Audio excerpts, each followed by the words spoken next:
আসসালামু আলাইকুম। আলহামদুলিল্লাহ, আমি এখন যে জায়গায় আছি মক্কা। আলহামদুলিল্লাহ,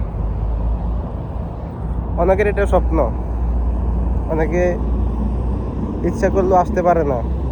টাকা পয়সা থাকলে যে ভাই আসা যায় তেমনটা না, ইচ্ছা থাকতে হয়, মনে একটা বল থাকতে হয়। আর বিশেষ করে আমরা যখন বিটিভিতে দেখতাম এই মক্কার সিনগুলা, তখন অনেক আফসোস লাগতো যে কত সুন্দর এই মক্কা, যেটা বাস্তবে না দেখলে বুঝতে পারতাম না। তো আল্লাহর অশেষ মেহেরবানি, আলহামদুলিল্লাহ আমি এখন মক্কায় ভিতরের দিকে প্রবেশ করতেছি। ইনশাআল্লাহ আল্লাহ আমার উমরাটাকে কবুল করুক। ইনশাআল্লাহ সবাই সাথে থাকুন, দেখেন ভিডিওটা।